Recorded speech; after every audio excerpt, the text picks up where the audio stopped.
முதல் வாசகம். எங்கள் மூதாதையரின் உடன்படிக்கையின்படியே நடப்போம். மக்கபேயர் முதல் நூலிலிருந்த வாசகம். 2வது அதிகாரம் 15 29 முடிய உள்ள இறைவார்த்தைகள். அந்நாள்களில் கடவுளை புறக்கணிக்குமாறு யூதர்களை கட்டாயப்படுத்துவதற்காக மன்னன் ஏற்படுத்திய அலுவலர்கள் மக்களை பலி செலுத்த வைக்கும்படி மோதேய நகருக்கு சென்றார்கள். இஸ்ரேல் மக்களுள் பலர் அவர்களிடம் போய் சேர்ந்தனர். மத்தத்தியாவும் அவருடைய மைந்தர்களும் தனியே கூடி வந்தார்கள். மன்னனின் அலுவலர்கள் மத்தத்தியாவை நோக்கி, நீர் இந்த நகரத்தில் மதிப்பிற்குரிய பெருந்தலைவர். மைந்தர்கள் சகோதரர்களுடைய ஆதரவு உமக்கு உண்டு. ஆதலால் இப்பொழுது நீர் முன்வாரும். பிற இனத்தார், யூதேய நாட்டு மக்கள், எருசலேமில் எஞ்சியிருப்போர் ஆகிய அனைவரும் செய்த வண்ணம் நீரும் மன்னரின் கட்டளையை நிறைவேற்றும். அப்படியானால் நீரும் மைந்தரும் மன்னரின் நண்பர்கள் ஆவீர்கள்.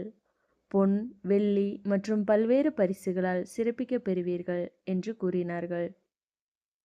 அதற்கு மறுமொழியாக மத்தத்தியா உரத்த குரலில், மன்னரின் ஆளுகைக்கு உட்பட்ட எல்லா மக்களினத்தாரும் அவருக்கு கீழ்ப்படிந்து தங்கள் மூதாதையரின் வழிபாட்டு முறைகளை கைவிட்டு அவருடைய கட்டளைகளை நிறைவேற்ற இசைந்தாலும் நானும் என் மைந்தரும் சகோதரர்களும் எங்கள் மூதாதையரின் உடன்படிக்கையின்படியே நடப்போம்.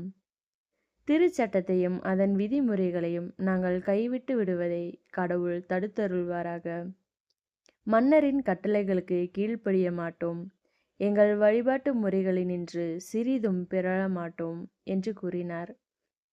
மத்தத்தியா இச்சொற்களை கூறி முடித்ததும் மன்னரின் கட்டளைப்படி மோதேய நகரத்து பீடத்தின் மேல் பலியிட யூதன் ஒருவன் எல்லாருக்கும் முன்பாக வந்தான். மத்தத்தியா அதை பார்த்ததும் திருச்சட்டத்தின் பல் கொண்ட பேரார்வத்தால் உள்ளம் கொதித்தெழுந்தார். முறையாக சினத்தை வெளிக்காட்டி அவன் மீது பாய்ந்து பலிபீடத்தின் மீதே அவனை கொன்றார்.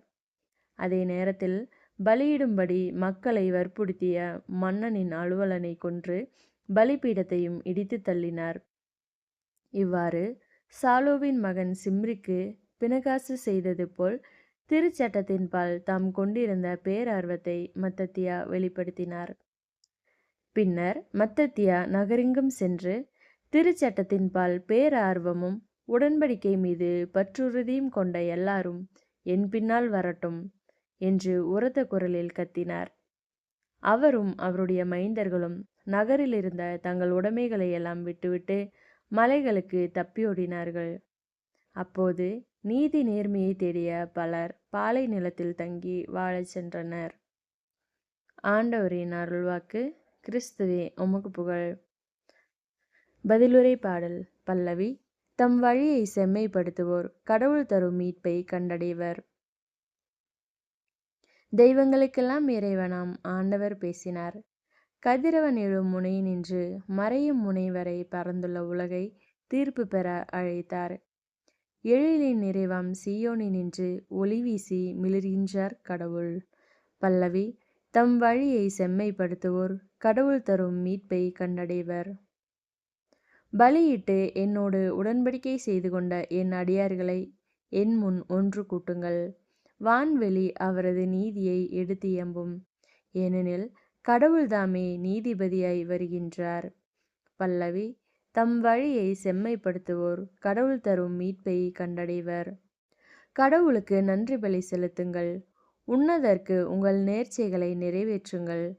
துன்ப வேளையில் என்னை கூப்பிடுங்கள், உங்களை காத்திடுவேன். அப்போது நீங்கள் என்னை மேன்மைப்படுத்துவீர்கள். பல்லவி. தம் வழியை செம்மைப்படுத்துவோர் கடவுள் தரும் மீட்பை கண்டடைவர். நற்செய்தி வாசகம். அமைதிக்குரிய வழியை நீ அறிந்திருக்க கூடாதா? லூக்கா எழுதிய தூய நற்செய்தியிலிருந்து வாசகம். 19வது அதிகாரம் 41 44 முடிய உள்ள இறைவார்த்தைகள். அக்காலத்தில் இயேசு எருசலேம் நகரை நெருக்கி வந்ததும் கோவிலை பார்த்து அழுதார். இந்த நாளிலாவது அமைதிக்குரிய வழியை நீ அறிந்திருக்க கூடாதா? ஆனால் இப்போது அது உன் கண்களுக்கு மறைக்கப்பட்டுள்ளது. ஒரு காலம் வரும், அப்போது உன் பகைவர்கள் உன்னை சுற்றி அரணெழுப்பி உன்னை முற்றுகையிடுவார்கள்.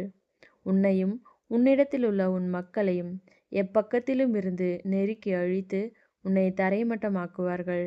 மேலும் உன்னிடம் கற்கள் ஒன்றின் மீது ஒன்று இராதபடி செய்வார்கள். ஏனெனில் கடவுள் உன்னை தேடி வந்த காலத்தை நீ அறிந்து கொள்ளவில்லை என்றார். ஆண்டவரின் அருள்வாக்கு. கிறிஸ்துவே உமக்கு புகழ்.